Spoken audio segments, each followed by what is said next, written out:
নমস্কার, রান্না কথায় সকলকে স্বাগত। আমি মৌ চলে এসেছি আরও একটি রেসিপি নিয়ে। সাথে থাকছে কিছু টিপস, তাই অনুরোধ রইল সম্পূর্ণ ভিডিওটি দেখার জন্য। তাহলে চলুন শুরু করা যাক। এখানে আমি দুটো চিচিঙ্গা খোসা ছাড়িয়ে লম্বালম্বি চিড়ে পাতলা করে কুচিয়ে নিয়েছি। তারপর ধুয়ে জল ছড়িয়ে 1 চামচ নুন দিয়ে মাখিয়ে রেখেছিলাম 10 মিনিট। এতে বেশ অনেকটা জল বেরিয়েছে আর নরমও হয়ে গেছে। এবার এইগুলো ভালো করে জল নিংড়ে তুলে নিতে হবে, যাতে এক্সেস জল না থাকে। এই জলটার আর দরকার নেই।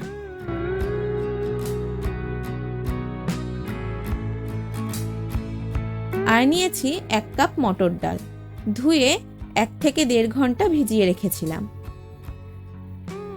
ডালটা একটু নখ দিয়ে চেপে দেখবেন, এইভাবে যদি দুখণ্ড হয়ে যায় তাহলে বুঝবেন ডালটা ভালো করে ভিজে গেছে।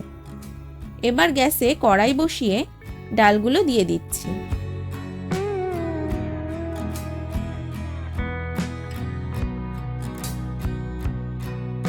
আর ডাল ডুবে থাকবে সেই পরিমাণ জল দিয়ে দিলাম। 1/2 চামচ নুন আর 1/2 চামচের কম হলুদ দিয়ে মিশিয়ে ঢাকা দিয়ে দিলাম।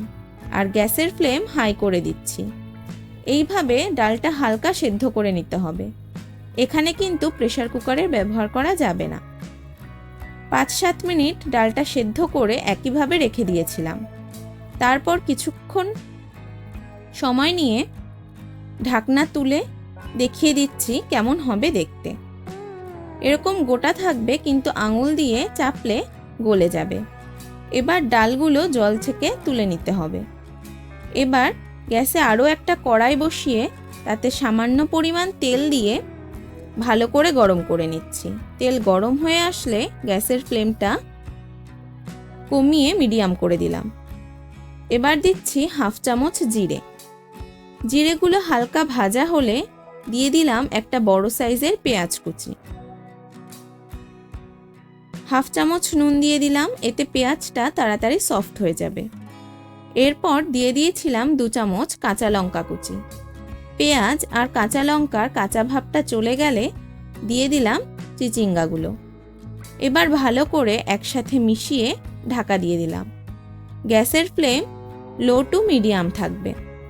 3-4 মিনিট পর ঢাকনা তুলে একটু দেখে নেবেন চিচিঙ্গাগুলো সেদ্ধ হয়েছে কিনা।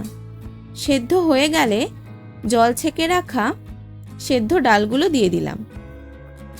এরপর ভালো করে মিশাতে হবে। চিচিঙ্গা যদি সেদ্ধ না হয় তাহলে আরও কিছুক্ষণ ঢাকা দিয়ে রাখবেন। এবার দিয়ে দিচ্ছি 1/2 চামচের কম চিনি আর নুন দিচ্ছি 2 চিমটি মতো। পেঁয়াজ ভাজার সময়ও নুন দিয়েছিলাম, তাই কম দিলাম। দিচ্ছি 1/2 চামচ হলুদ। নুন পেঁয়াজ ভাজার সময়ও দেওয়া হয়েছে ও চিচিঙ্গাগুলো মাখিয়ে রাখার সময়ও দেওয়া হয়েছে, তাই একটু বুঝে আর চেক করে নুন দেবেন। আর চিনিটা দেওয়ার চেষ্টা করবেন, এতে হালকা মিষ্টি ভাবটা বেশ ভালো লাগে। তবে প্রবলেম থাকলে দেবেন না। এবার ভালো করে নাড়িয়ে চাড়িয়ে ভাজতে হবে। একটু সময় নিয়ে ভাজবেন। এখানে আমার ভাজা হয়ে গেছে। নামিয়ে পরিবেশন করুন গরম ভাতের সাথে। তবে সকাল বা রাতে রুটির সাথেও বেশ ভালো লাগে। আর যেহেতু কোনো রকম মশলা নেই, সুতরাং স্বাস্থ্যকর তো বটেই। এই রকম আরও রেসিপি পেতে চ্যানেলটি সাবস্ক্রাইব করে দেবেন। আর আজকের ভিডিওটি কেমন লাগলো জানাতে ভুলবেন না লাইক, কমেন্ট আর শেয়ারের মাধ্যমে। ভালো থাকবেন, সুস্থ থাকবেন। ধন্যবাদ।